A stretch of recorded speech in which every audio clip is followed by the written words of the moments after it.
Welcome into the CHGO Bears Podcast. Happy Wednesday, Bears fans. Adam Hoge, Mark Carman, Greg Braggs Jr. with you. And press conferences over at Hallis Hall. Big headline coming out of there. Matt Eberflus confirming that he is going to call the defense for the rest of the season. As of now, it doesn't sound like anybody's being added to the staff. We'll get into that here in a little bit. But it's Wednesday at noon, which means our friend Brian Baldinger joins us. And, Baldy, we know you have thoughts on this defense. We want to get them out of you. We saw the tweet yesterday of Travis Kelce just sort of waltzing his way around the zones in the Bears defense. What do you make of all that right now? Because it's a tough watch right now. It is tough. It's hard to just sit in the film room and watch it because, to me, when you game plan for a team, like I always feel like offense or defense, like what defensively, what do you want to take away? What don't you want to beat you? We know Travis Kelce is that guy in Kansas City. Third down, red zone, when you need a play, that's where Mahomes is looking. I mean, we've been watching it now for 6 years. So to see Travis Kelce with easy free releases, and I know he's emotional a lot, it's not like you can just jam him, but you're just going to play the zone, and you're just not. It's not like they're ignoring him, but they're just playing their zone defense. All right, we're expanding, we're getting to our places. Nobody's taking anything away. They're not blitzing, they're not manning up, they're not changing their look, they're not giving them something they haven't seen. They're dropping into these zones, and Mahomes just carving them up. And that was what the most disappointing thing is. The touchdown is, like, it's coming. You know where they want to go, and, like, nobody is plastering them. Nobody's giving them any extra attention, and it's just too easy. And to me, defense, forget about personnel, and we know that they're challenged personnel-wise. You still have to maximize your personnel saying, all right, this isn't going to beat me. Mahomes isn't going to have all day. Travis Kelce's not going to have a free release. Those kind of things should be basic to a game plan, and I didn't see it. So there's so many things to touch on here, but let's just start with the taking something away part. If you're a team, Baldy, that can't get to the quarterback, are you going to – I mean, Matt Eberflus mentioned today sometimes we're going to have to send 5, sometimes we'll have to send 6. Would you do that more, or would you sit back? Like, what part of their strategy would you change first? Well, I'd be more aggressive. I'd just be more aggressive. Like, I understand teams are afraid to blitz Mahomes because of his ability just to see breakdowns or openings or whatever. But the worst is just because he's not going to miss if you just let him. If you go to the State Fair with Patrick Mahomes, he's getting you the biggest teddy bear. He's going to knock down all the milk cartons unless you sort of challenge him in some way. So, like, yes, you have to change up. Everybody has, like, I'm watching 0 blitzes across the league, more than I've ever seen, where they're just challenging, saying, okay, we know it's a passing league. Let's see if the quarterback can find the open receiver. Can the receiver get open? Let's see what the route combination is. Like, you've got to change something up. And so to your question, yeah, you've got it. What Matt said was what they should have done. All right, this isn't working. This clearly isn't working.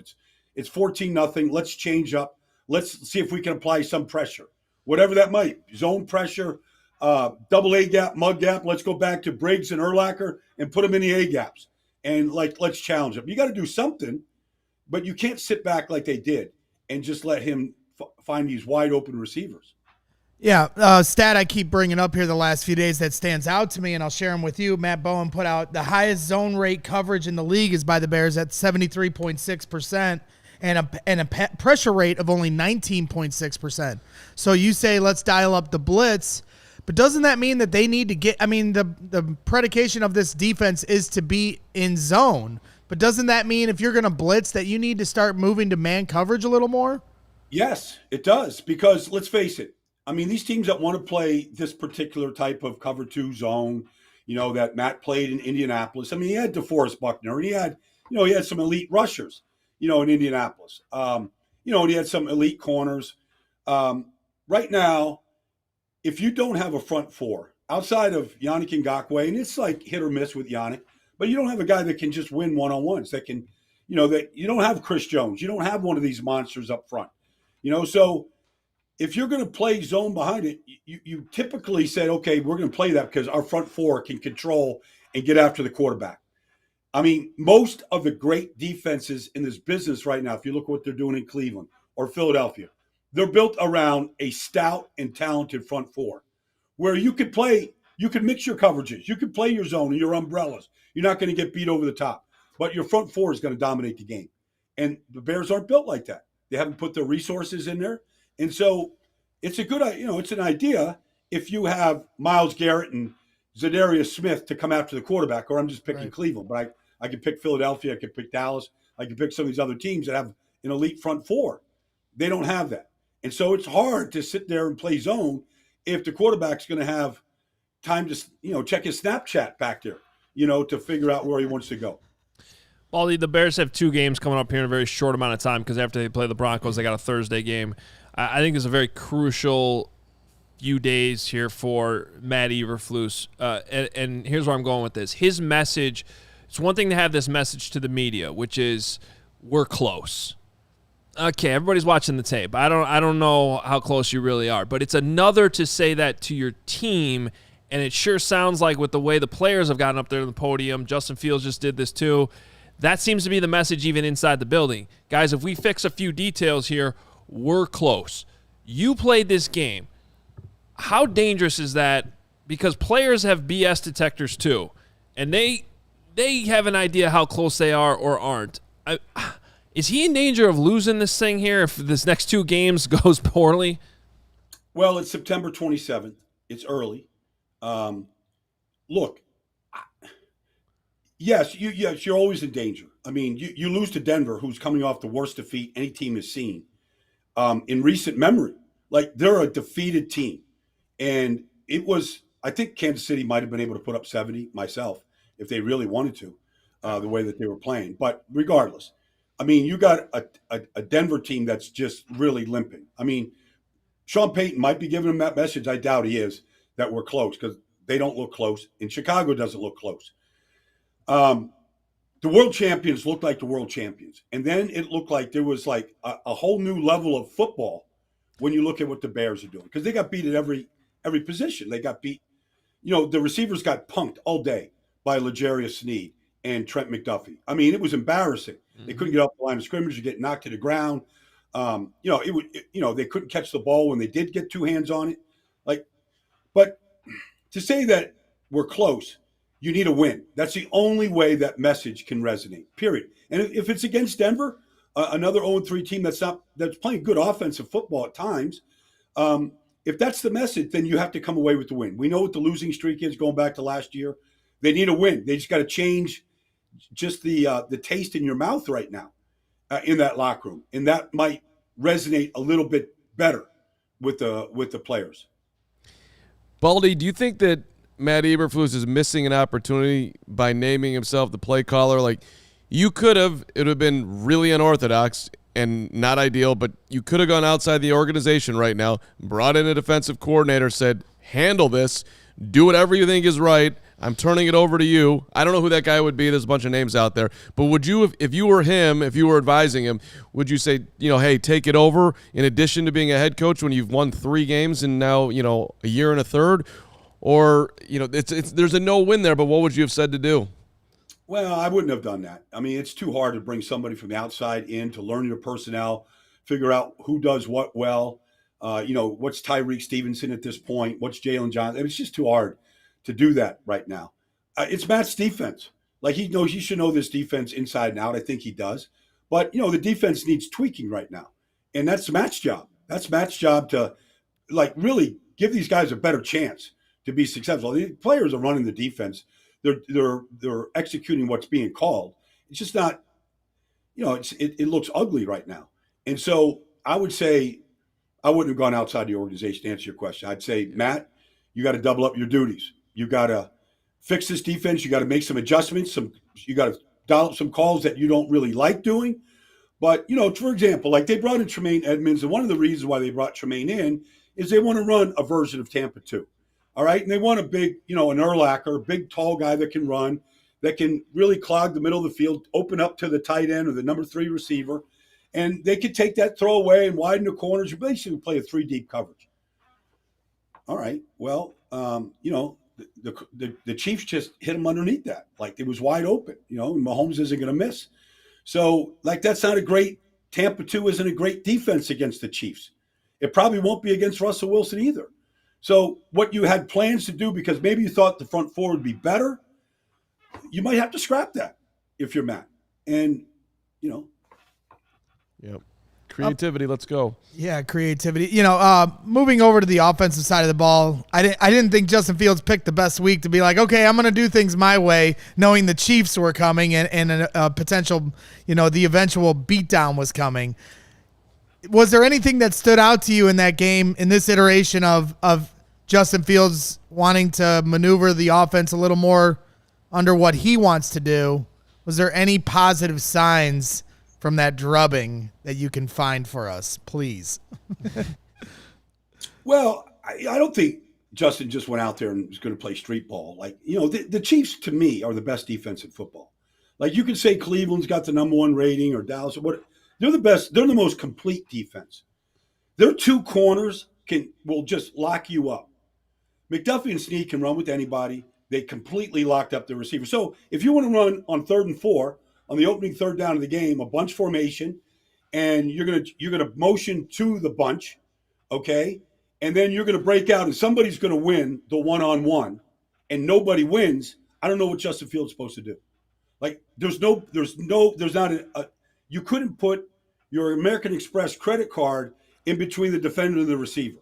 So what should Justin do? There's a bunch of situations like that. And when he did take deep shots to Claypool and to DJ Moore, the ball hit him in the hands. You got to come up with a catch. And so, or Darnell Mooney, they all kind of failed like that. So, I could pick apart plays like Chris Jones is a monster. We just watched him the week before against Jacksonville line up on a rookie tackle in Anton Harrison, and he destroyed him. And one of the reasons why Jacksonville looked awful on offense. And Jacksonville never adjusted in the game. Kind of mind-boggling. So now you got Darnell Wright. And Darnell's doing some really good things in the run game. But you put Chris Jones out there with no help. But then you put Cole Kmet over here to help out against, Karlaftis. And you go, what? Why would you do that? Why would you double Karlaftis and leave your rookie tackle here on Chris Jones? Everybody knows he was the best defensive lineman in football last year. That's just game planning. You can't let Darnell one-on-one like that with the double team over here. Just game planning things. So, yes, you can say, it wasn't a good idea for Justin to do what he did. And it wasn't. He should have walked in, to the offense coordinator's office on Tuesday and aired it out. But he chose Wednesday, and that was a mistake on his part. But at the same time, there's just pieces of the game plan that you just got to be better at that, because the Chiefs don't make mistakes. And they can beat you any number of ways. They beat you with speed, with blitzing, pressures, man coverage, you name it. They've got talented players and a really good scheme. And they don't make mistakes. So you can't make mistakes when you try to execute certain plays. So, all right. I think we're all in agreement that last week was a bad week to have to play the Kansas City Chiefs. This week, you at least get a team that just gave up 70 points, which is incredible to think about. We haven't quite switched our focus from this Bears disaster and the opportunity to beat the Broncos this week, but I'm sure you've looked at the Broncos more than we have at this point. Was last week's 70-point allowance just total credit to what Miami's doing, or are they in shambles right now in Denver? And is this an opportunity that the Bears could actually get right on offense, which they badly need? Well, the game was a track meet from the beginning, and Denver kept up for the first quarter and a half, and then they turned the ball over, and Miami, scored. They got the ball at the 4 and at the 8-yard line. They scored touchdowns on both those drives. Like, it got away from them very fast. But this Marvin Mims, he got behind Miami's defense a couple of times, and Cortland Sutton dropped a touchdown pass, and they had another touchdown called back because of offensive pass interference, some lack of details. They do certain things real well on offense, and Russell's playing pretty good. He's been hit 26 times in the last 2 games. And a lot of that is, he just likes to move and get outside the pocket. When he does, he's getting hit a lot. But the offensive move defensively, they lost Justin Simmons, their Pro Bowl safety. They had a young guy in there playing. That's not the excuse. I mean, honestly, Mike McDaniel's offense is just like, if you hesitate, Devon Achane, Raheem Mostert, like, they're by you. They just run right by you, and they ran for 350 yards. Like, that will never happen again, I don't think, to Denver. But, the motions and the shifts really bothered that team. And Mike McDaniels, hell, they ran toss crack 3 times on one drive all the way down the field, and they scored a touchdown on the exact same play, and they couldn't defend the play. So something tells me they're not communicating and they're not adjusting on that side of the ball. And, they could not affect Tua at all throughout the game. The play action passes, the movement, the motions, it just destroyed them. But they're not terrible personnel-wise, but they look like, between the heat and just the track meet they were in, it just wore them down so fast.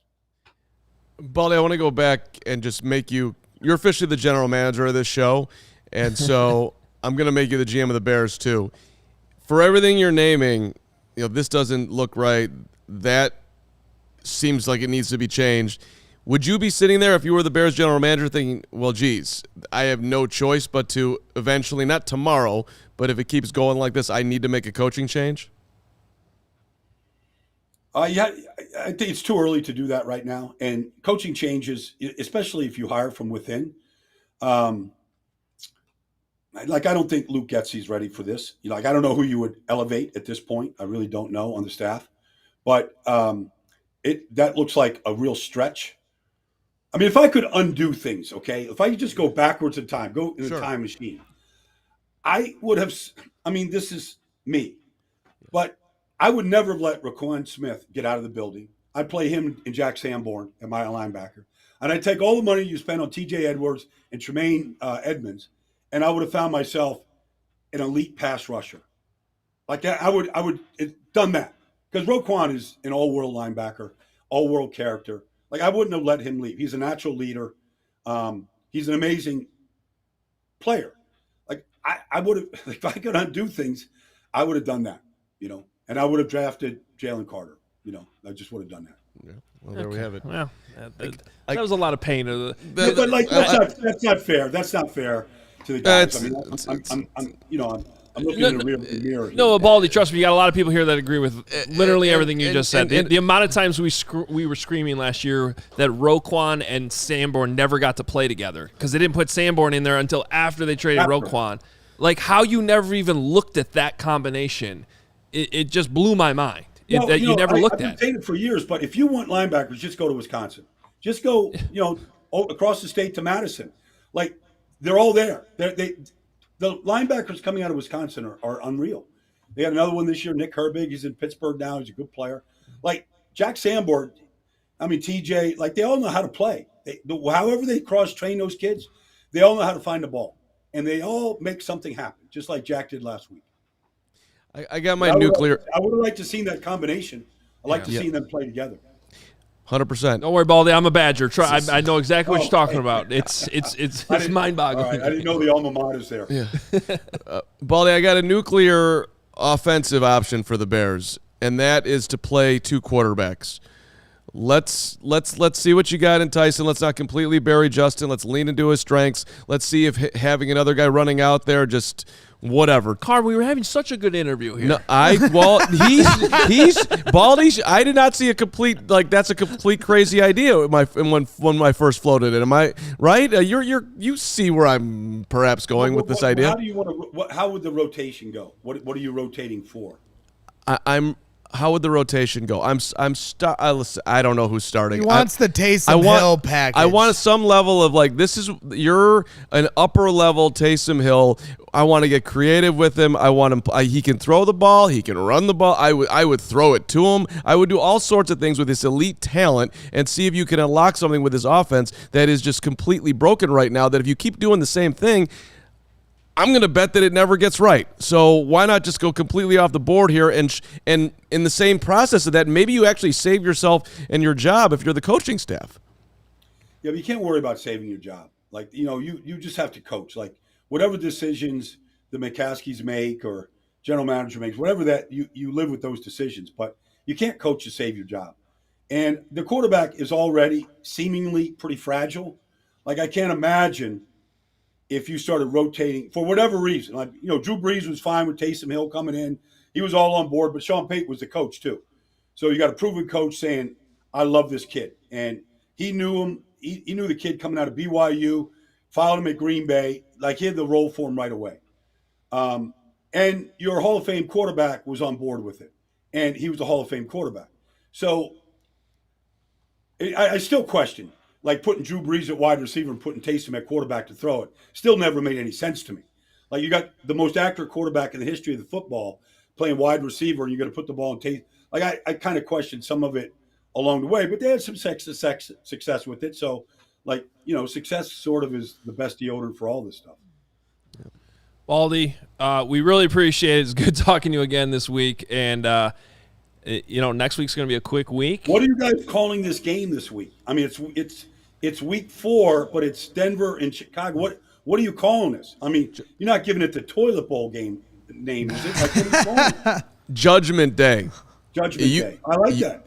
That's good. I mean, you lose this one. I think that's a good call. Yeah, Judgment Day is good. We got a little rivalry going on with our friends at DNVR. You talk to them too, and we got to right after this.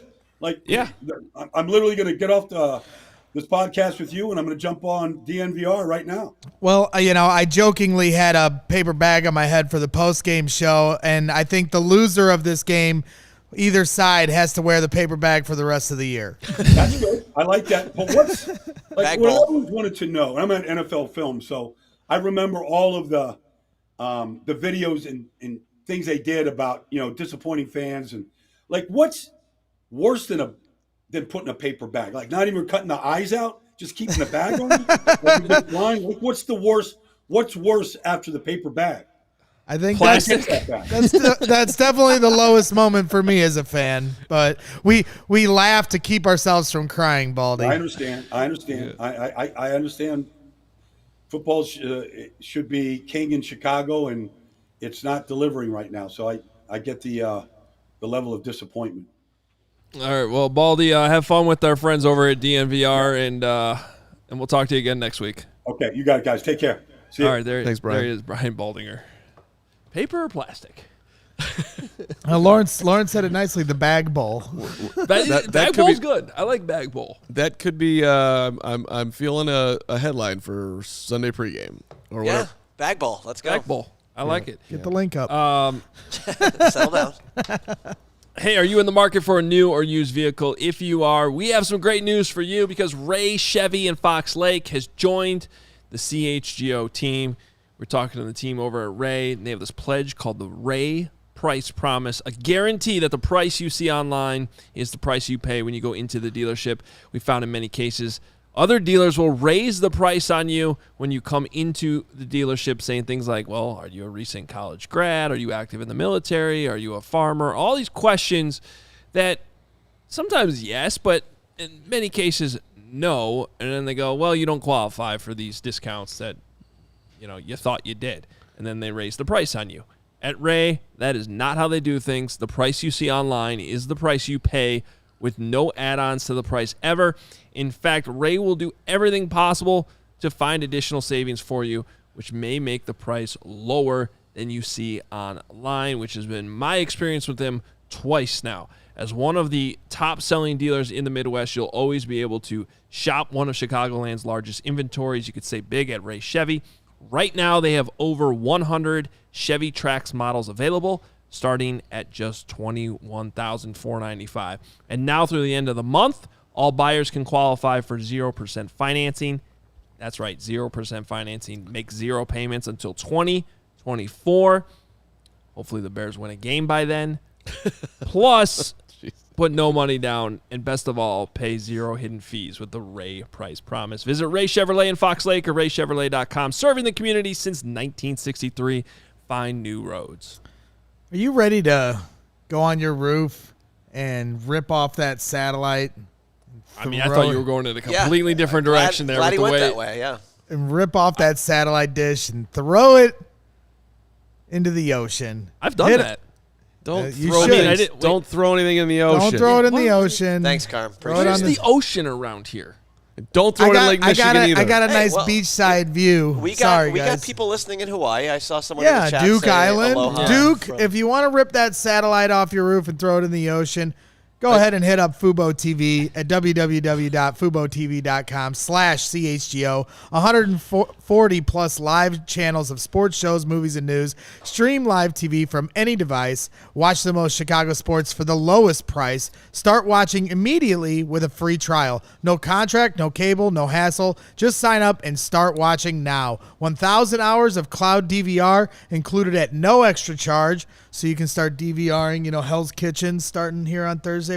Bragg's family's very excited for that. Watch local teams while traveling. Survivor's back on Thursday. Let's go. You got it. There I'm you in go. the market for some new shows. Hell's That are Kitchen Hey, all Writers- day, baby. Writers' Season strike is over, 30 thank or goodness. something. College football coming up this weekend. Notre Dame can continue to break my heart. Big Ten football. Northwestern's on the rise once again. And, of course, NFL, Bears, Broncos, NFL Network, Red Zone, all available. Watch all your favorite college football in the NFL with Fubo. Go to www.fubotv.com/CHGO to sign up for 15% off your first month of Fubo Pro. Can we just address a couple things in the chat here, Hoge, before we move forward? Yes. Okay. First of all, before we get to some of these supers that I want to get to Brant in a second here, but the Bears did not want to pay market value to Roquan. Roquan wanted to be paid like the top linebacker in the game. The Bears said no. The Ravens said yes. They traded for him and they paid him. That was the decision. Now, I don't make a huge deal out of it because they ended up getting the number 1 overall pick because of that trade. So and the one thing that I would have pushed back on Baldinger on, but I don't want to question his expertise, but the price they paid for Tremaine Edmonds and TJ Edwards was equal to how much Roquan would have cost. Go ahead, what? Roquan's just better, guys. He just is. yes, thank you. You just need good players. And I don't even know. Do they not get the number 1 pick if Roquan's still on the team? I'm not sure. They still might have. That's fair. They still might have lost out. They might have. They might have. Listen, at the time, what I was saying was this is the best player on your football team. Yes. In his prime. Why would you not want him on your football team? That did not make sense to me. But for whatever reason, they didn't want to pay an off-the-ball linebacker. That was the whole conversation at them. They're not paying off-the-ball linebacker. Those guys don't matter. And then they went out and signed Tremaine Edmonds. Yeah, the most money they spent on free agency was an off-the-ball linebacker. So that did not add up. I did not get the Roquan thing at all. I'm going to ask a series of questions here. What was Ryan Poles' first big move as general manager? Here comes Khalil Mack. No. Okay, fine. But I'm misremembering. That was like mid. what was the first thing he had to do when he got hired? Fix the defense. He had to hire a head coach. Oh, that part. Yes. Sorry. This is not a trick question. I These are felt- very basic, obvious answers that I'm teeing you up for. Okay? I got nervous. Braggs, you're up. I failed. All right, let's start over. 3, 2. What was the general manager's first move as Ryan manager? Poles, just a few days later, hired Matt Eberflus. He had to hire a head coach. Ding, ding, ding. Okay. How's that looking so far? Not good. Do you? Okay.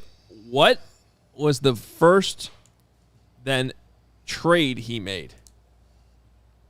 You already answered this earlier. My God. I already I'll answer the Khalil Mack. All right. I'll answer my own question. We're talking about 2G. Oh, you're talking about he traded Khalil Mack. He traded Khalil Mack away. Yes. Oh my God. Okay, I got it. What was his first free agent signing? That would be the guy from Cincinnati who didn't work out. Larry Ogunjobi. Failed the physical. Didn't actually sign. Ogunjobi, we barely knew you. Keep going. What was the first obvious in-house player that he had to work an extension out with? That would be Roquan. How'd that go? Didn't happen. Traded him away.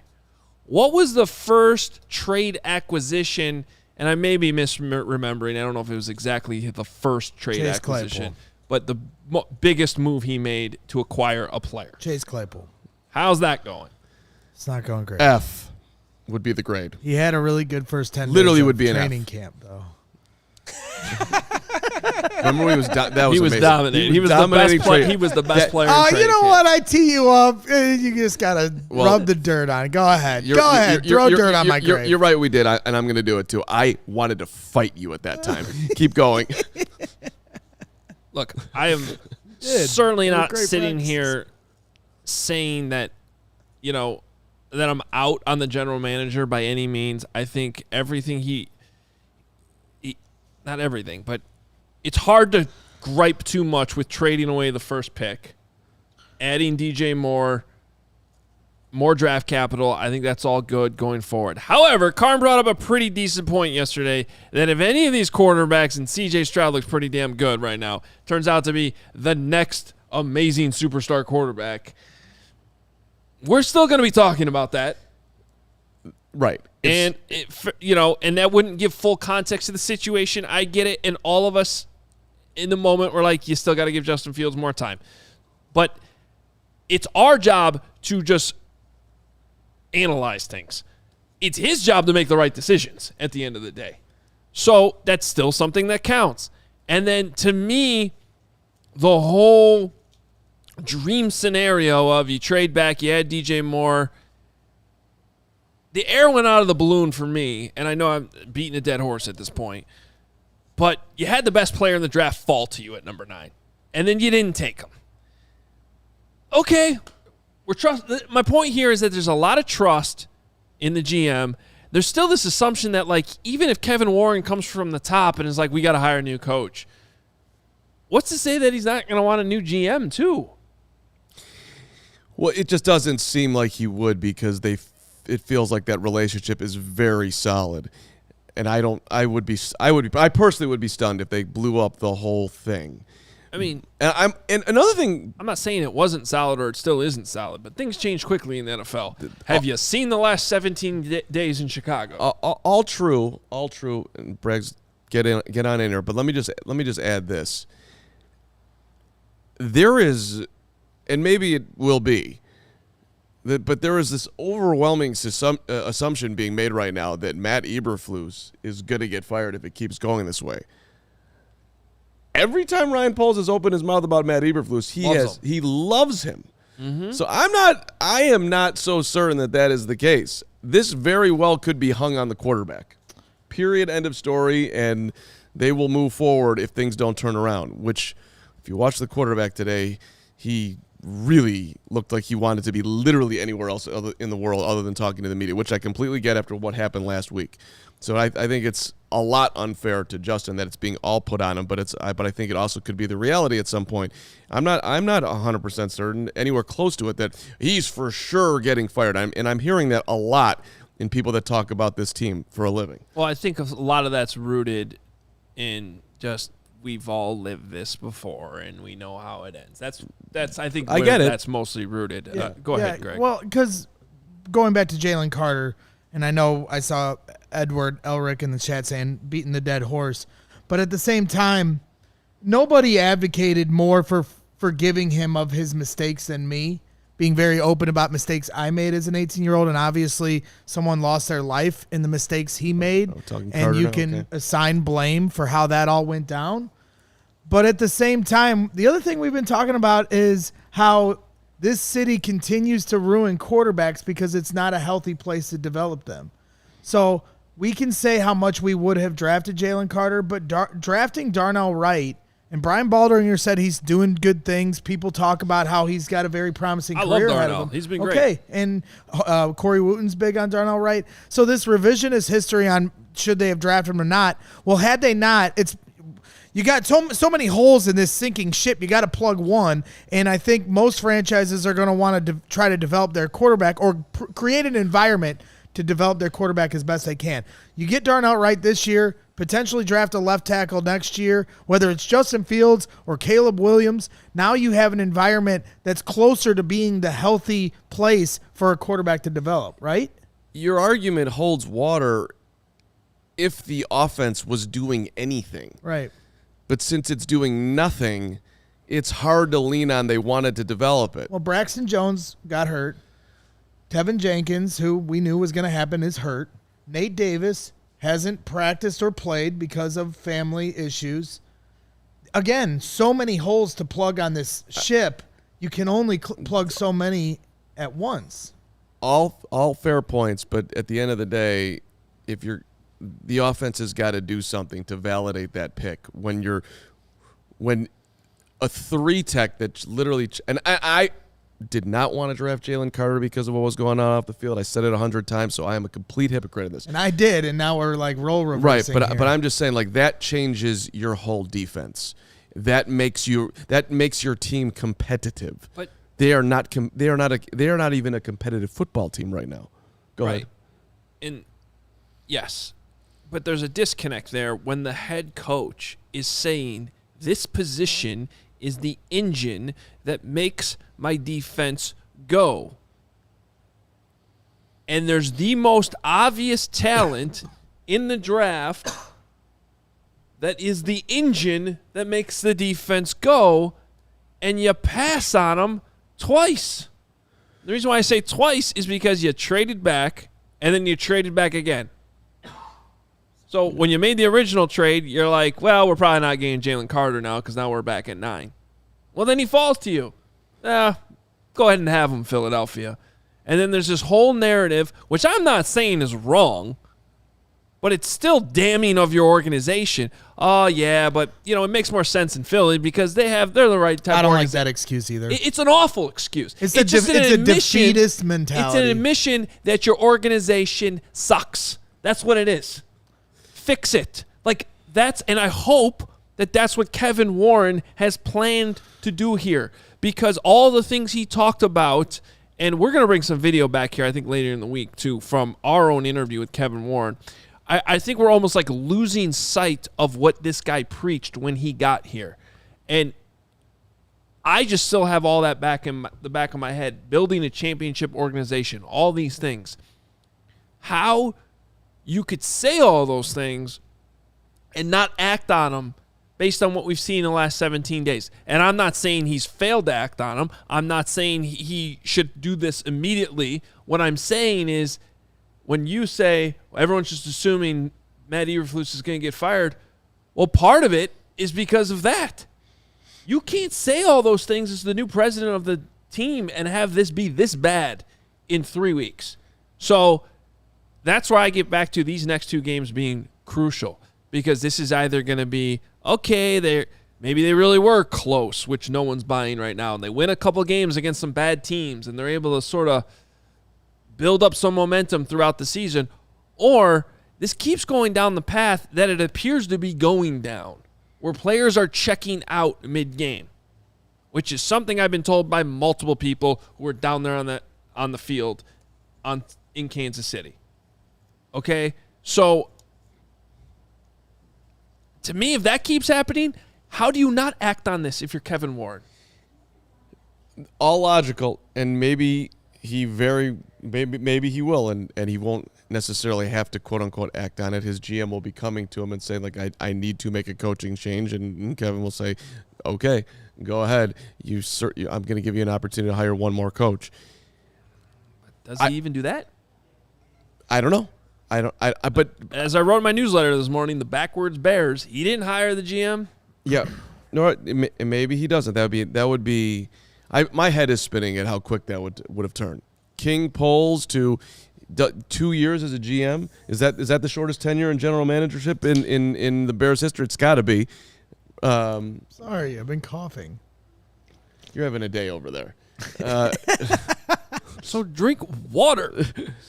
Have you ever carbonated pop? I just needed something. Where's your brick juice? I know. Yeah, what happened to the brick juice? But so he's okay, no longer a bricklayer. Okay. Listen, Just leave me alone. I mean, we could do a whole pod on Greg's last 17 days too. It's been fun. Okay, I give up. I don't know. I have any idea where my thought was. It's about polls and how much it's changed. Great. I'm just right. Thank you very much. It has changed in 5 seconds.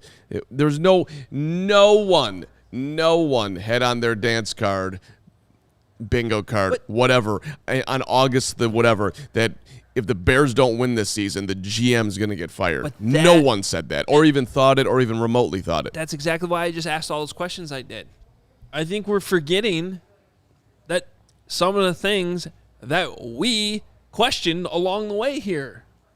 All right, if we're questioning everything, though, let's This is something Baldy brought up. Like, we literally had that conversation multiple times last season. How did you trade away Roquan Smith without trying him with Jack Sanborn first? Right, didn't make any sense. Where's the evaluation on that? Okay, well, as we're doing questioning everything, and everything that I've heard for the most part about Kevin Warren is super positive, just dealings that he's had behind the scenes. But I do think it is worth, if we're questioning everything, who hired Kevin Warren? Answer me that question, please. Well, George and Tony Medlin. Ted. George and Ted. How does it normally go when George and Ted hire people? Not Not great. well. Not well. So is he really ready to take this on and be really good at this job? I don't know. The Bears hired him. If we're being fair to there's no proof that he can do this. I've liked what I've heard. I appreciate when he sat down with us. I've heard a lot of positive things again from behind the scenes. But if we're really questioning everything, does he actually know how to handle this role?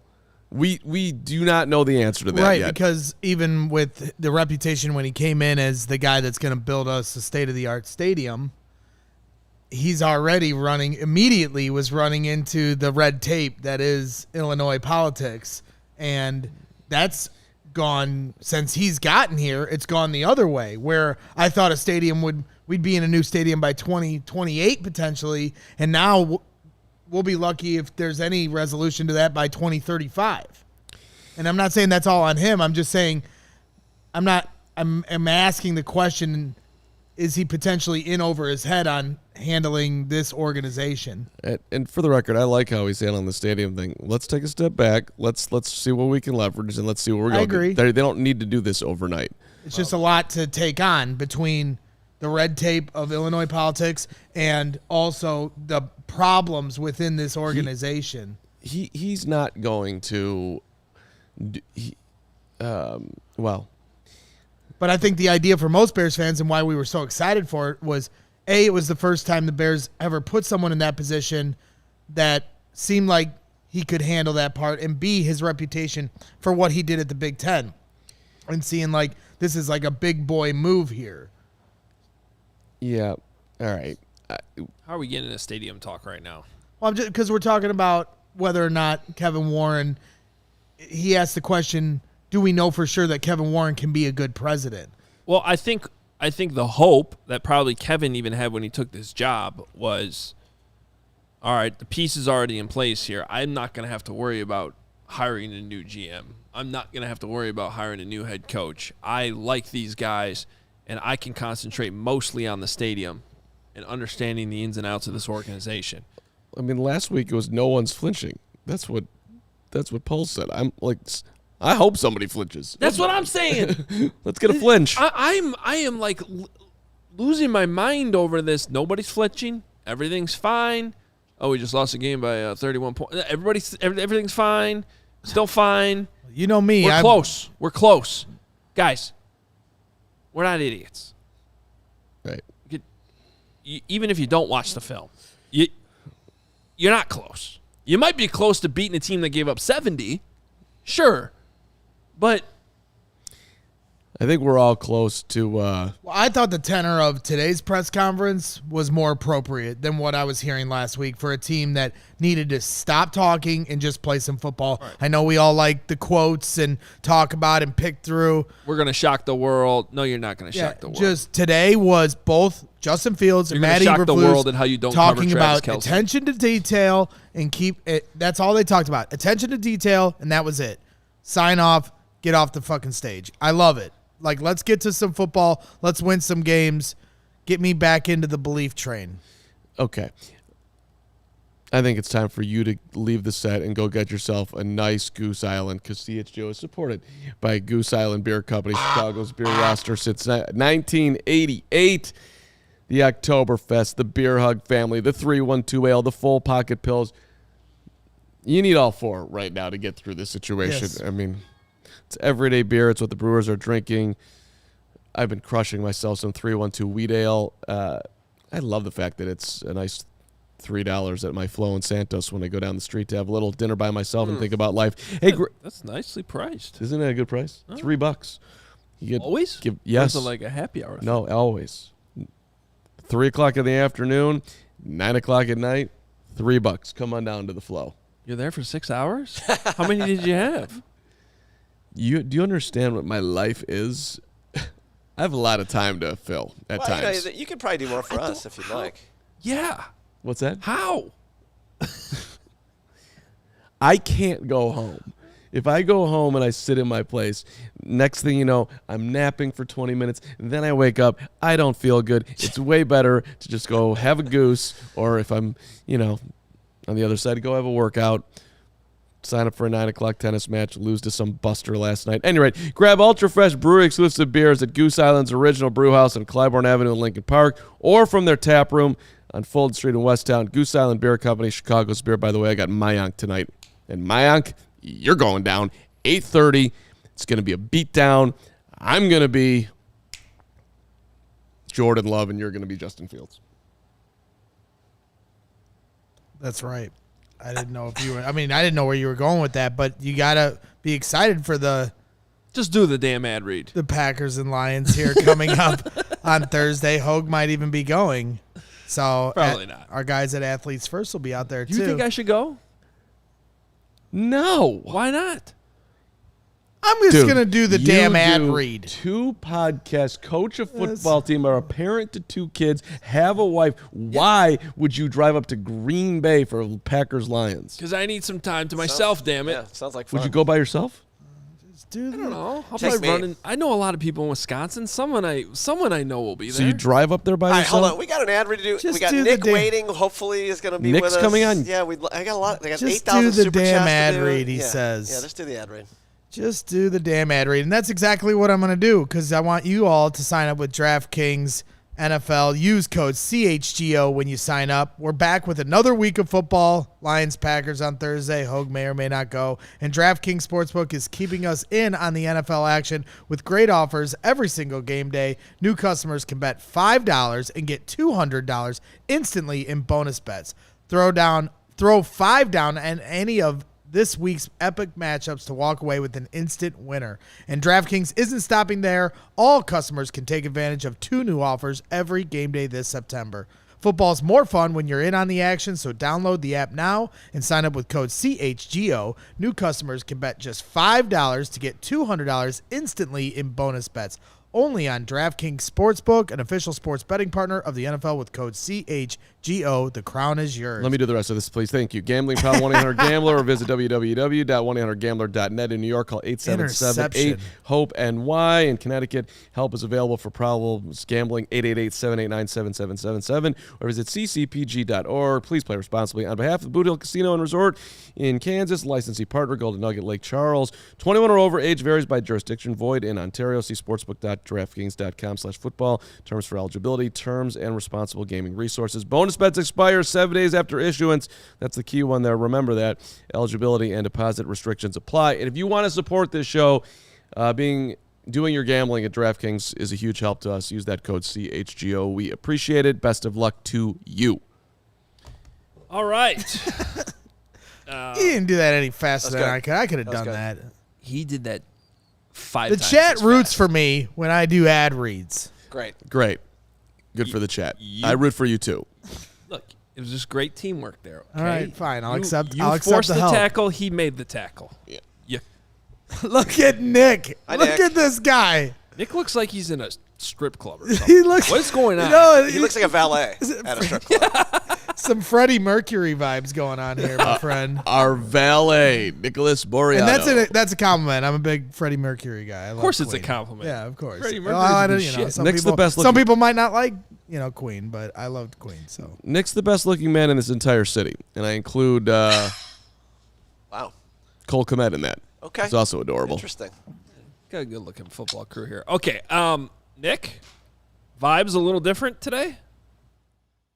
I don't know if I'd say a little different. I guess it's Wednesday, so it's a different day, but it kind of is the same message, right? Focusing on the details, whether it's Matt Eberflus, Justin Fields. But I think it's, they're looking forward to this matchup against the Broncos, who gave up 70 points, but a lot of the same messaging from the head coach and also echoed down to Justin Fields in today's press conferences. Sitting there, Nick, and looking at Justin Fields, was it as, staggering as it was sitting on my computer at Starbucks on Toohey Avenue as I was watching it? I think you guys, after everything that happened last week, Justin Fields wanted to be very, I would say, calculated and also short with a lot of the answers that he provided today with a lot of the questions. So, I mean, honestly, seeing how he kind of presented it himself today, it didn't really surprise me at all, given what happened yesterday, going back on some of the words that he had said about, the coaching. So it wasn't a big surprise to me. Was it a big surprise how it kind of came across to you guys? no, I preferred it. I thought it was Gary's thing. Thought it was a bad press conference today from both of them, and I thought it was a breath of fresh air. Just be short, be sweet, attention to detail. Let's get to Sunday.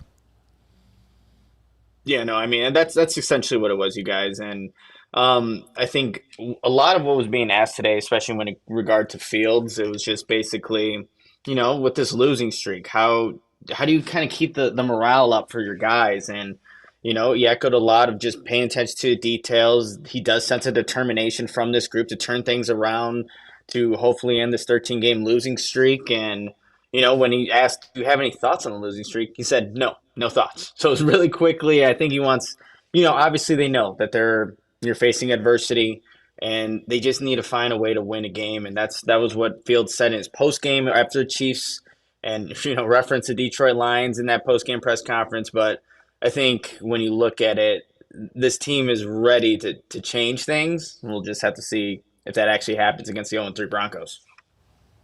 Matt Nagy, you're very funny. I really enjoy your comments, including there's nothing I love more than a healthy word salad. That's good remembering for me. Hey, Nick, let me ask you this. All right. You see a team when you're in that locker room that still believes they can turn this around? The way Flus is talking, like, we heard Roquan say, yes, I feel like we're close. When you're in there, is that the vibe that you get?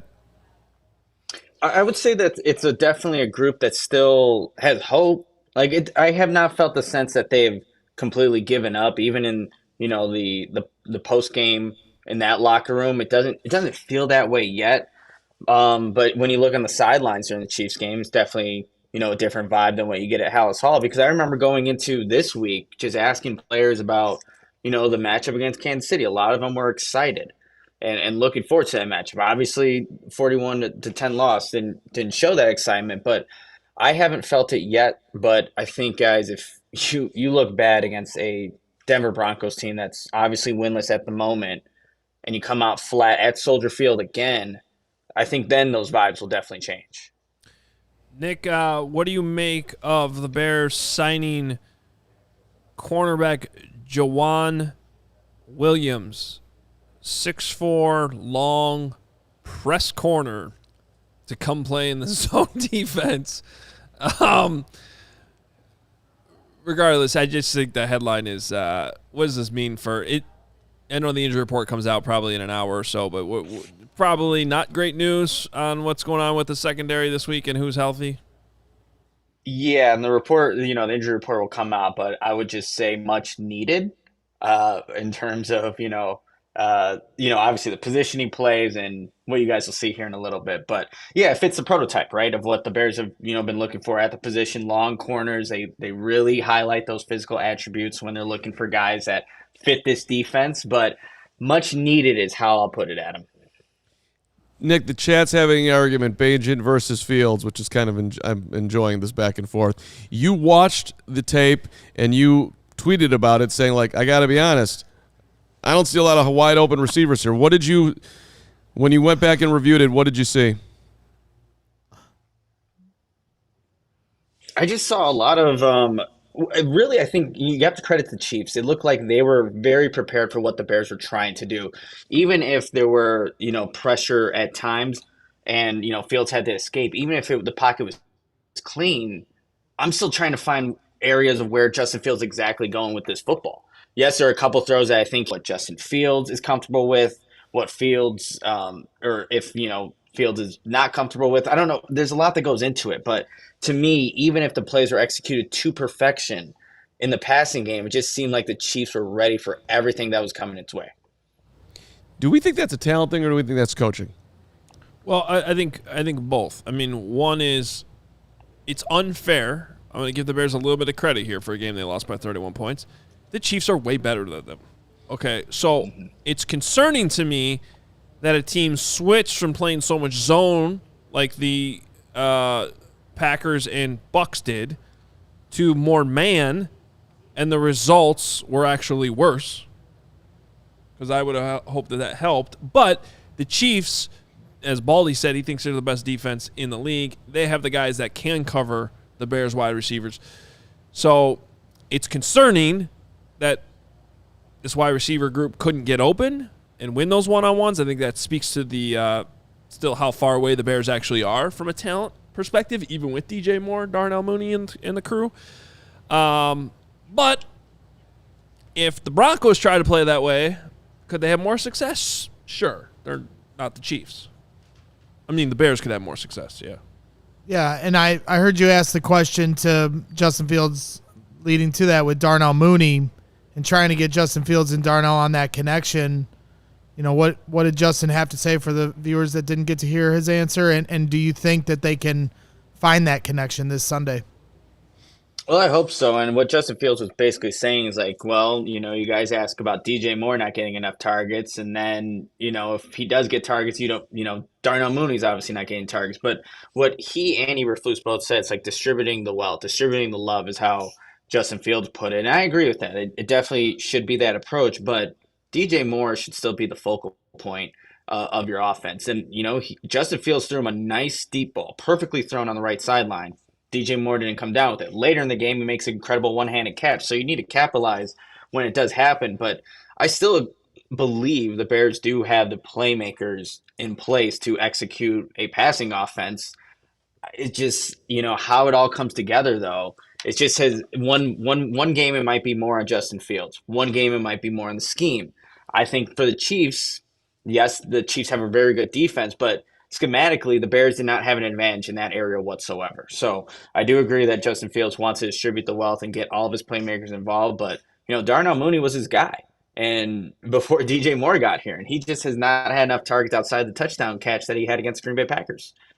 Nick, real quick, I was curious, and maybe this is a better one for Monday, but I am curious with this being a short week coming up, any anticipation that Tevin Jenkins will be ready for week 5 or no?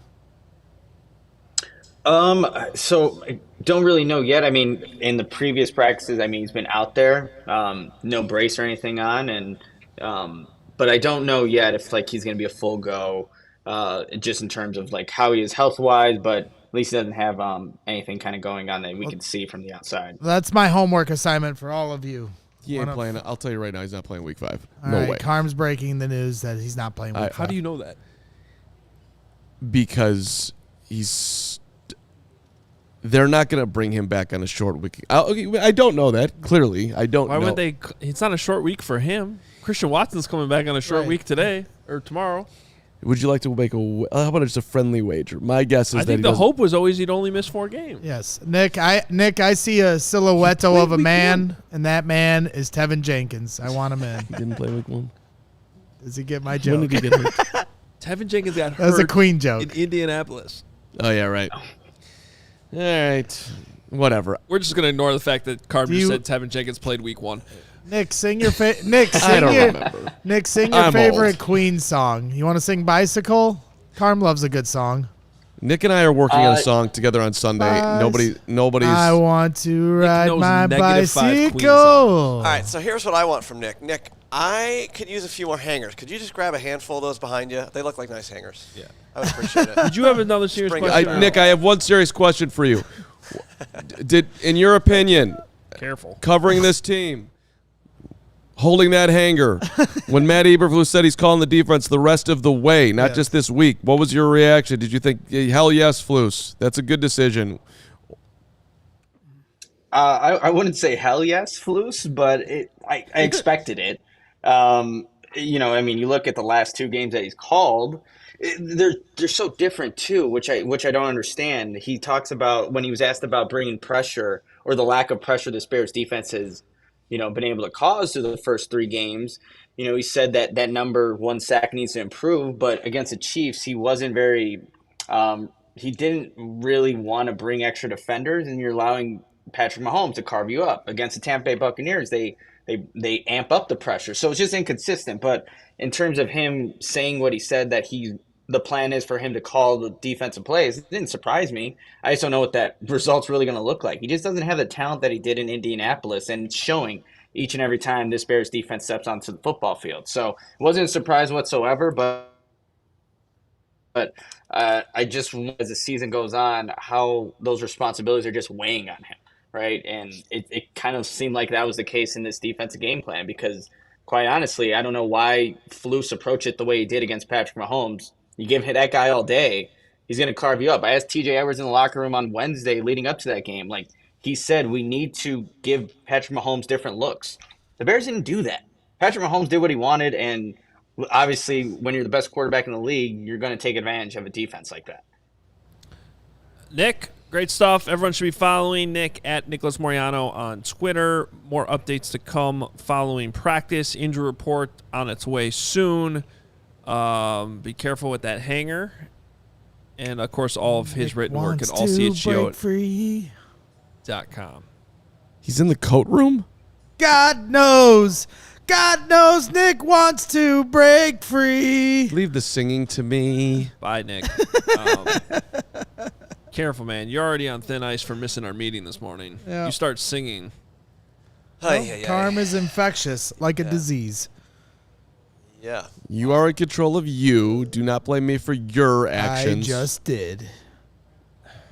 I got a lot of super chats to get to. Do you have any more ads to read? We I do. do. have a couple. Take on the sun with gear built to last. Our friends at Shady Rays have you covered for the warm weather. That's still here. It's sticking around. I've been happy with this fall. It's been nice. Could rain a little less. That'd be nice. But they have premium polarized shades at an affordable price. Shady Rays is an independent sunglass company offering a world-class product just as good as any expensive pair that we've worn. Durable frames, extremely clear optics for outdoor adventures, and they have the most insane protection in all of eyewear. Every pair of sunglasses is backed by lost and broken replacements. If you lose them, if you break them, they will replace them. And if for some reason you don't love your Shady Rays, which you will, but you can always exchange them for a new pair or return them for free within 30 days. There's no risk when you shop. Their team always has your back. Right now, exclusive for our listeners, Shady Rays is giving out their best deal of the season. Go to shadyrays.com. Use code CHGO for 50% off 2+ pairs of polarized sunglasses. Try for yourself the shades, rated 5 stars by over 250,000 people. And now's as good a time as ever to become a diehard here at CHGO Sports. As Adam just mentioned a minute ago, he put out his newsletter this morning, The Backwards Bears. Make sure you go read that. And to read that, you got to become a diehard. So go to allchgo.com and hit the Die Hard tab, and that's where you can sign up. Mark puts his grades out after every game. These things are exclusive to diehards only, so exclusive content for your eyes only. I'm talking to the diehards right now on our Discord channel. We got a Discord channel where you can communicate with all the Bears fans. It's more nuanced conversation with During the show, Carm, you're doing that? during the show. We're Would I rather talk to the diehards or listen to Braggs talk about this? I'm going to go with that's not true. You're just you upset just said how you have all because this time on your hands. I feel Yeah, like that don't would be say 10 that. times better. You know why Carm's in the Discord, by the way? Because he was in our meeting this morning. that's true. And if you were in our meeting this morning, you would have known that today is the day to become a diehard. and hey, you get a free shirt right out the gate. Some really good shirt lines, all across all our teams, including the Bears, of course. Get a free shirt out the gate and then discounts on every shirt going forward. And then, of course, discounts on our live events, like our official CHGO tailgate, the best in the city, the corner of Wabash and Cermak with our guys over at the Chicago Bears Tailgating Club, the gold standard in tailgating, and I promise you, you will not be disappointed. If you go to allchgo.com, hit the events tab, you can find those upcoming dates, including this Sunday against Denver, where our gang from DNVR is going to be out there as well. A lot of people. All you can drink, Goose Island. All you can eat, Firewater Barbecue. A lot of fun. So if you become a diehard, you can get a discount. So we'll see you there on Sunday. Who's coming from Denver? A solid 20. Solid 20. Who? You want me to pull out the list? I don't Yes. know. Yeah. Brandon and Allie and all them, I guess, with everything going on with Philly, are a little too busy, but the rest of the gang will be here. So, What's going on in Philly? we launched a new network in Philly. Why is that more important than Bears Broncos? That's true. That's true. I'd like to have a. I mean, there's a lot of things more important than Bears Broncos. Well, you guys put me on the spot. Who's going to be here? Everybody's going to be there. That's okay. who's going to I'm be there. holding you to it. Everybody's going to be there, and everybody watching, you be there too. Alexandre Farapas in our Discord channel saying is one of the founders of the Portuguese Queen fan club, Queen Portugal. I approve the Queen jokes and references on the show today. Loved it at Greg Braggs Jr. 23. One of our love biggest Alexander, supporters yeah. from Denver, his name's Spencer. He's coming out from Denver on Friday. He's flying in Friday. Golf Spencer? No, different Spencer. different He Spencer? works for the company. I'm talking about a supporter of the company. Oh, okay. Yes, sir. I love You'll meet him on Sunday. A lot of Spencers out there in Colorado.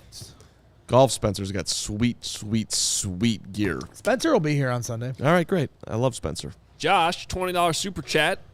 I can't help but feel that Flus is in a Jeremy Colleton situation like the Hawks had, where the coach is trying to fit square peg talent, King Keith Taves, into a round hole system.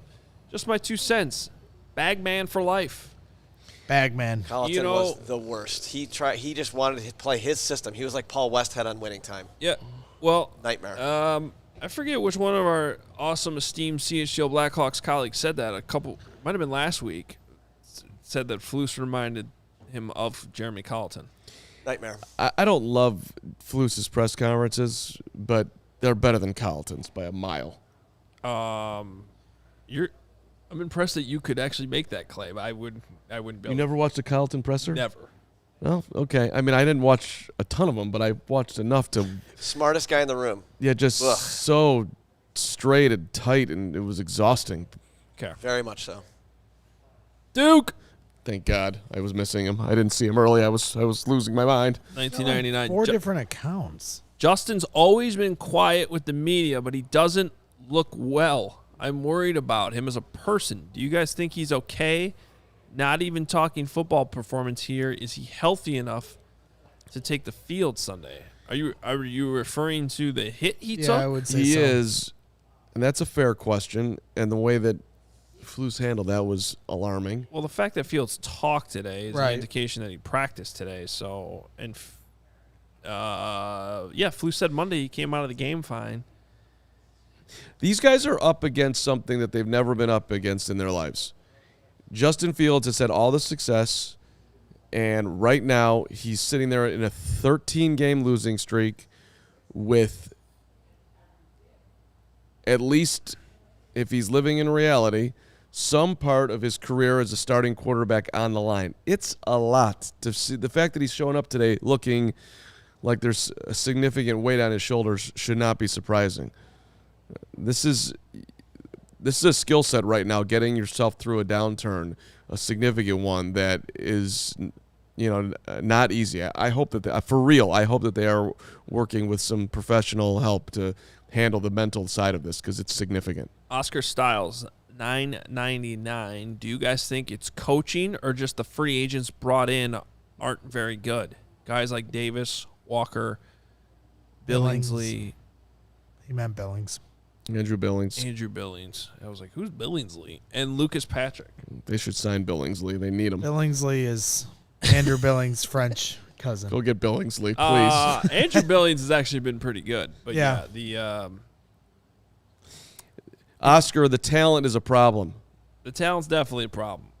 The coaching is questionable. Well, Gary's always asking me, do they need to reevaluate their pro scouting department? Gary is asking a fair question with that one. Something needs to be reevaluated. Big Cram, $9.99. Imagine this scenario. It's the end of the year, and the Packers need one game to get into the playoffs. The Bears need a loss to secure the Caleb Williams sweepstakes. What would you want to happen? Big Cram shouldn't be asking that question. I would embrace I could care less if the Packers made the playoffs. We know they're not doing anything in the playoffs. Give me that number one pick. I choose death. There you go. They're not a rival. We're so far away from them. I don't even think about them. Garode, €5. Correct. Nicely done. I am getting better as the season goes along. I am learning. I am determined. I have the fight. By the end of the year, you'll know every acronym in the book. Every currency. That's all we ask for here at CHGO. The only reason I knew how to say his name properly was because he. Yeah, I asked because I feel like he chimes in once every couple weeks, and I always forget because he's said it before. But yeah, and I forgot too. But he put it in the comments, and I saw it. So road. Hat tip to Lawrence for making that work there. The question is a trade for help on the D line out of the question? Yes. Montez Sweat or Chase Young, maybe. Well, we could trade Montez Sweat to the Bears before we play them in great. 6 days. That'd be great because last year he beat the brakes off us. Yeah, what are you trading for him? I'll give him a 6th-round pick. What was that? That wasn't you. Don't get all personal. Wasn't even a. First of all, it's not out of the question because we've seen the GM make trades in season. Yeah, but who's you want to get Montez Sweat? You're giving up one of your impersonation first-round picks. You trading the Carolina pick for Montez Sweat? No, you're not. I just want to you know have who to the get it. impersonation was of. Just The impersonation was of every caller I've ever heard in sports talk radio history who wants to trade late round. Yeah, but draft normally picks when for you elite do the players. Chicago caller, you're like, I want Montez Sweat. That's normally how you do it. Okay, fine. I take it back. It was you. That was my voice. That was you. I think we should trade Darnell Mooney for Montez I Sweat. used to love the callers like they would call Chris Ranji on the White Sox post game. They'd be like, "Let's trade Gordon Beckham, Dion Viciedo, and we'll get Felix Hernandez back." Right. For Randy Johnson in his prime. You can't just take 5 of your worst players and get something good. That's These not were how some it of the works. trade packages I was putting together Trade for 'em. Shohei Ohtani earlier this season. Has anyone checked in on Cody today? By the way, He is in the Cubs Slack channel, so he is alive. You know, speaking of that, No. you're such a hater, Hoge. Retweeting the post-game show last night. You're just a hater. You retweet the most demoralizing moment. You're a hater. You did this when Purdue lost to Fairleigh Dickinson. You retweeted my post-game show on that. Now you're retweeting when the Cubs have their most demoralizing loss in 20 years. You're a hater. Don't retweet anything. that is Retweet the damn tailgate. Dude, you seriously have issues. No, I don't. Let's I'm call out it for here- what it is. I don't have issues. You did it on purpose. Don't pretend now that you did it otherwise. I got your back, Cody. I'm gonna listen Just to you. retweet the tailgate. And don't worry, retweet Kevin, I will demoralizing losses. Will you let me respond for the No, love I of won't, God? because you're going to lie to our No. constituents. No, I'm not gonna lie. Constituents. Don't worry, Kevin Koenig We're over there aldermen looking. now. I will still support the company, which is what I was doing Yeah, after a big game. You're What I so will full never of do again shit. is retweet Braggs in the You are stands. so full of That's shit. over. That's it. Good. Oh, thanks for that retweet on Fairleigh Dickinson. How many freaking viewers did you have? Oh, leave me alone. I'm just going to call it for what it is. Coming in here. When we make the playoffs, the Cubs make the playoffs, you retweet that show. And if you don't, I'm going to bring it up next week. Let's get to the super chats. No. When this show's over, I'm putting you on the phone with my wife, who's going to tell you actually what was going on in my house and how I actually felt awful last night. You should feel awful for us. I felt awful because that was a terrible moment. Even I was like, I know. What do we have to do to enjoy anything good in this city right now? I scared the crap out of my wife because I went, no, like Santo. And she jumped sitting next to me on the couch. Didn't understand I what was going watching the game, and then I went to my 9 o'clock tennis match, and then I was walking back out of the tennis match, and the thing is on the big screen, the highlights of it. I'm sitting there watching, and then they pop up, and I don't know what happened. And they pop up 8th inning, and I'm like, it was brutal. And then I see the fly ball, and I'm like, oh. And then I collapse. I'm like, oh my God, this is so. It was brutal. Brant Brown. I found it amusing. I was at the Brant Brown game for the record. I want that on the record. I was there. County Stadium, love it. Yep. And then I was in the locker room with a press pass and saw Ron Sando's head on the table when Jim Riggleman tried to explain to him that the season wasn't over. I was there. It wasn't over. They made the playoffs. They made the playoffs. Well, that's what I was thinking in my head last night. It was like shades of Brant Brown. I was like, wait, they made the playoffs that year. You were thinking about me living rent-free in your head, apparently. Don't be dumb. Stephen Haynes. There's no correlation to dropping fly balls and making the playoffs. It's a nightmare that happened. They probably are going to miss the playoffs because of it. The symmetry. I need the symmetry. Okay. Brant Brown, say enough. We're doing a Bears show here. Tune in to CHGO Cubs, or I don't know. Maybe I'm not allowed to promote that. Am I allowed to promote that or not? How's this? Braggs, your call. You can promote our highs, not just our lows. What was worse? Brant Brown, Seiya Suzuki, or the double doink? What is the double doink? The double doink. It was a playoff game by far, and it's the Bears. Yep. The double doink. Every time a ball goes off the upright, we are always going to have to hear about the double doink for the rest of our lives. So yes, the answer is double doink. There you go. So we win. Bears win. Our depressing moments is greater than yours. We brought it back to football. I mean, I hate to tell you, it's Bartman by a mile, but let's go to Stephen Haynes. Oh, next. Bartman is the winner. Yeah. 5 pounds sterling. Stephen Haynes. There's no Pro Bowl talent on the D-line, but surely through scheme and stunts, we should have been able to collapse a pocket by now? Yes, Stephen, yes. No argument, Steven. Yes. Please write us again. You should have been able to walk into a second sack by now, by accident. It's unbelievable how bad they are getting to the quarterback. 59 players have more than one sack. I was thinking about that when Baldy was on earlier, which is like, Russell's taken how many? He mentioned how many hits Russell's taken, which is a lot, and I'm like, well, I won't have to worry about his jersey getting dirty this weekend. We're doing an exercise, by the way. I need to exercise next week on how many we're gonna redo all our preseason predictions next week, win and or lose against the Broncos. We're gonna do that. Go ahead, Hoge. Dupes, you look a lot like the Duke, which is separate yourself, Dupes. You're out there. $5. Fun fact from DVOA. The Bills have the top total DVOA at 55%, and the Bears have the worst at negative 59. At 59%, not negative. Wow. No, it is negative. No, it is negative. Yes. Okay, I got it right then. Thank you very much. I got to bone up on my DVOA positives and negatives. That's a 100-point difference. 104. All right, Dupes. I want to have lunch with you, Dupes. Call me at the Carm on Twitter. Last year, I wasn't allowed to reference DVOA on this show. Now you want to have lunch with DVOA guy? I'm growing as a human being. The fact you didn't know it was negative is questionable. 100%. Terrible. Chris Pagaro, $4.99. He was in the CHGO Cubs show last night. I know that because I was watching it. Not just retweeting it. Yeah, brags. Fun stat. Who's probably doing spaces and talking. Yeah. $4.99. Fun stat that makes you cry yourself to sleep. The Dolphins almost scored double the amount of points the Bears have scored all year in one game. Yeah. Thanks, Chris. The Duke, 1999. I agree with Braggs. Hoge, super jealous the Cubs are still playing meaningful baseball. Hoge is miserable with the Bears and the White Sox, and misery loves company. You get it. In my humble opinion. To be honest. To be honest. Oh, you almost made it through. No. What happened? What's happening? Kevin They Kate up traded for his Damian assist. Lillard? No. No, they did not. Wait, what? Adrian Wojnarowski reports the Portland Trail Blazers are trading guard Damian Lillard to the Milwaukee Bucks. Oh, no. I'm okay with that. That's awesome. I love the Bucks. What?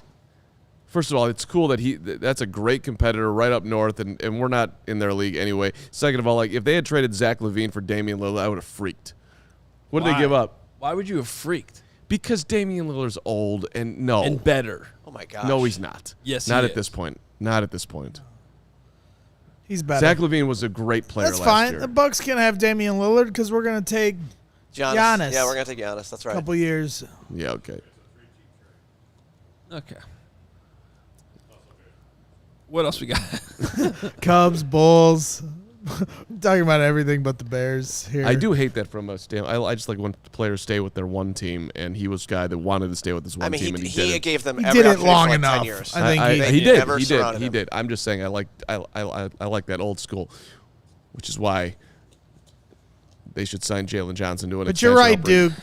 You nailed it with Hoge. That we got off topic there with Lillard. You're right. He's a hater. $5 from Eric. Biggest red flag on polls for me is the lack of investment and proper evaluation of the D and offensive line. Eric, you went up front and you're underlining a huge, very fair area of concern. John Davis, $5. If the team stays terrible all year, Flus somehow stays, that's a huge red flag on polls. The defense is bottom 4 in every category. He's 3-17. Facts. If I got to, I swear to God, Keith Riggle, you're driving me insane. Go ahead. You be nice to Keith Riggle. He's a loyal customer. He's not on the screen I here. like Maybe Keith. Also, I gotta- who are he's you driving talking me- to right the now? chat. He's I'm clearly talking to over the there. chat. He's looking not at his there. phone at the chat. I'm but not nobody looking can at my phone. I got the computer. I'm not doing my phone on set anymore. That's good. That's progress. I'm still. Cornelius Pryor, $4.99. My main problem with Ryan Poles is his approach to the draft, drafting players on traits, not on production. Pissed me off. But also, if you're doing traits, why are you drafting a 3 technique that played in a different scheme? Yeah. Cornelius, when you look at his draft record at this point, ain't going to get you a raise. Let's say it like that. What else we got? Brandon Halford, My $10. man, so consistent Brandon is. The definition of hapless luck. I grew up in Wyoming. We had 5 TV channels. One of them was WGN. 35 years later, here I am as a Chicago sports fan. Cubs and Bears are breaking my heart again. I think it's a great point. This is all WGN's fault. Brandon, I love WGN. just think about the fact that all those Cubs years of death, and you never thought you'd get there, and 2003 was just the worst thing that's ever happened to anyone in sports, and then you won it. And that's what's going to happen at Soldier Field, and you and Braggs are going to dance together. Yep. And how Wyoming, did they get there? How Wyoming, did they get there? the pride. How did they get there? They hired Theo Epstein. But before that, There is no before that on how the Cubs go. Oh, they had an ownership change. you're not doing very good with the questions today. No, I he's get doing nervous terrible. on questions. I got that right. Yeah, you got that You right. got yeah. there. You got Wyoming, the pride of Tanner Gentry Josh Allen. and Josh Allen. But And the Wyoming there. Tanner Cowboys. Gentry's the pride of Wyoming, not Wyoming's the pride of Tanner Gentry. is that how it goes? Is that how it goes? You just got Bernstein by Hoge. Logan Wilson. That was a Bernstein. That was a total the Bernstein. Yeah. Yeah. Drew Black, $5.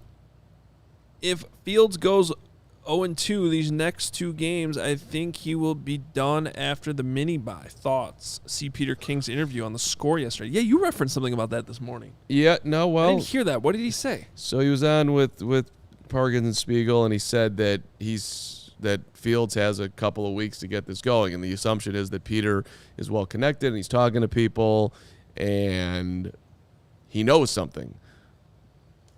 I don't know if he does. I don't know if he doesn't. That logic seems to make sense to me. So, Drew,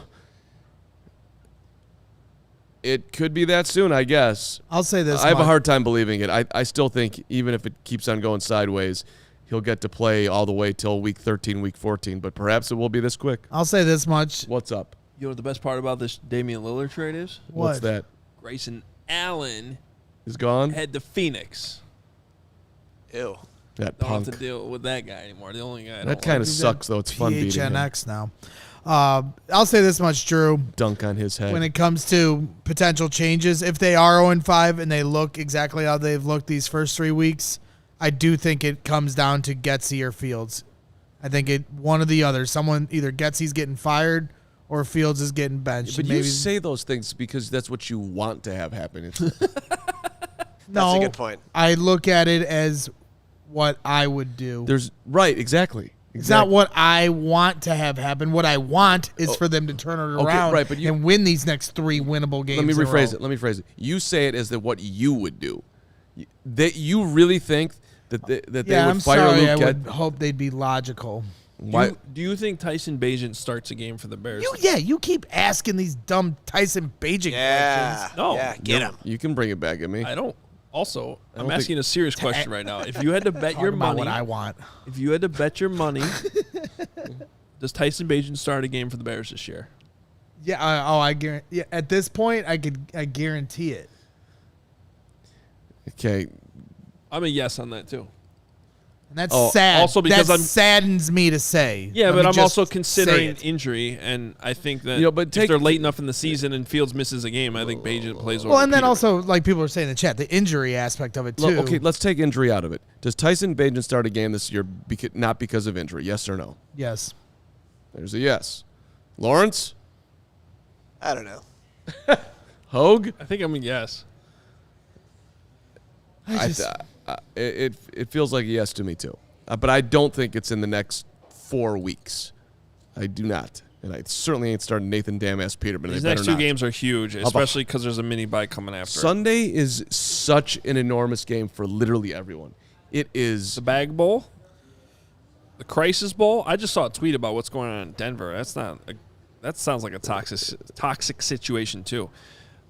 In crisis mode. Matt, $4.99. Fire the Flus and Getsy. Make Andrew Janocko interim head coach. Poll's new mission is getting the right head coach. If they did That was fire his him, first mission. if they did fire him, it'd be Richard Hightower would be your clubhouse favorite to be named. What's Dave Tobe doing? I always tried to get him a head coaching job. Beating the Bears 41-10. Yeah, that's true.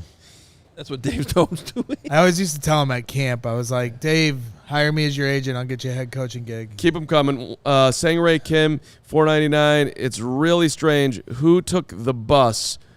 Gannon's players play harder than Shit's Flus players. Cards players get motivated by who took the bus.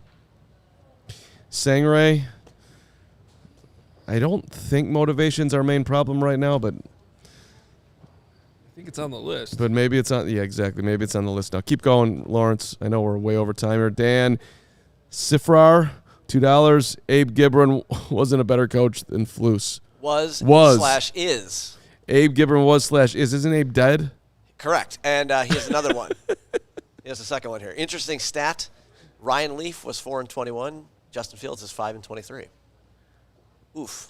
You know, what stands out to me about that is if you asked me how many games Ryan Leaf actually ended up starting, I would have said less than 25. It just felt like it came and went really fast. I enjoy Ryan Leaf. Yeah, I know you do. All right. A double dip from Brant. This one's for Carm. Please stop Carm with this is JF1's fault. Please stop Brandt with saying that he's completely not at fault. What's next, Brandt? Love you. LOL, Carm amazes me sometimes how awesome you are. LOL, Brandt. We are buddies, and you're welcome to come to lunch, too. So are you, Bear Down Omaha. Can I go to lunch? Yes. Everyone's invited. I got Carm lunch yesterday. Braggs took me to lunch yesterday. Where was my invite? You're a hater, so you left. you don't get lunch. You left early. Ghost of Judah Tribe. Hashtag Team Bagent. That Bustin' Fields toy was All trash. right. Let's not be that rude. Yeah, that's pretty rude. Let's not do Bear that, Down Omaha. We don't want to do Can that. we hire Brian Flores as head coach midseason? Yeah. Probably not. Probably not, but I love that thought. Brian They Flores is signed an a interesting corner name. That doesn't fit the defense off the practice squad from the Vikings. Maybe they can hire Brian Flores. Ooh, I Patrick wanna Tahawawa. Love it. Yeah, I wanted to hear you say that last name. How long are we supposed to be okay with losing bad? This- You're not supposed to be this okay bad. with it at all, Patrick.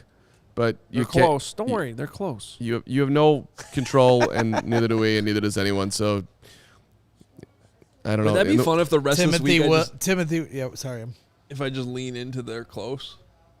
That'd be That good. works. Like, Yeah, like we're you'd be close. like, yeah, dude, They're seriously. Timothy they're Williams, so, they're 490. so close. I'm gonna post 5 clips on Twitter. We're so today. close to finishing these super chats. Timothy Williams, $4.99 super chat. The only reason the defense looked good in training camp is because they were facing our offense, and I happen to agree with that. Like that's the thing that you really get thrown off at camp. You're like, why does one side or the other look good? Is it because we're good, or is it because we suck? That's depressing. There was a lot of celebration with The defense dominated. the defense one day. dominating when the quarterback was throwing the ball 13 yards over the receiver's head.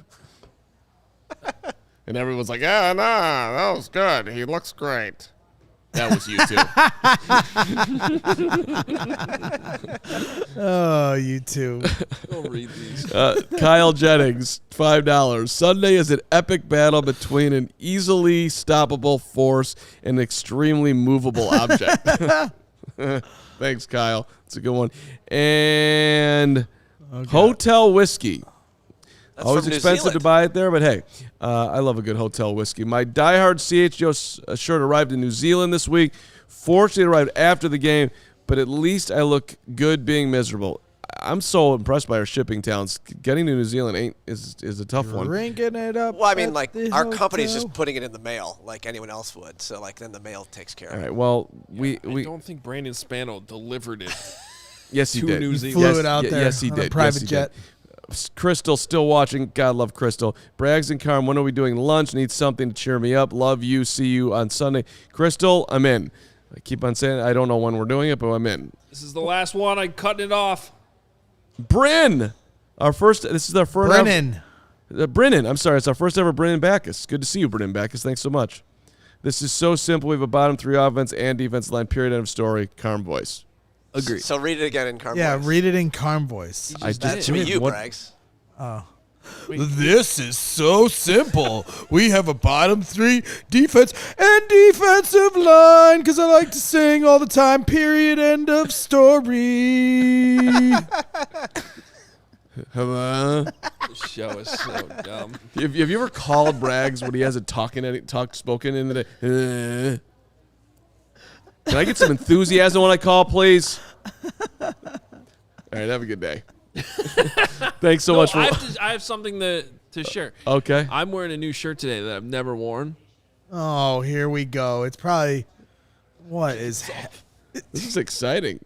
New shirt that he's been never hiding. worn Oh, here. And I think this is the problem, that I have never worn this you shirt. look like you're in a straitjacket. That is an awful tight sweatshirt on you. Sometimes I know. you- Actually, I like this. First of all, No, that's like sweatshirt. that. I love that. No, I love these the are fit of those. the most comfortable sweatshirts we have. Just so All everyone- of our gear for real is soft but I and like all this delicious. Let's go. I'm leaning in now. Yeah. Never say die. This is the it. week. Don't call me a hater or anything. Judgment Let's Day. go, Fields. Let's go, Fields. Let's go, Fields. All right, see you guys tomorrow.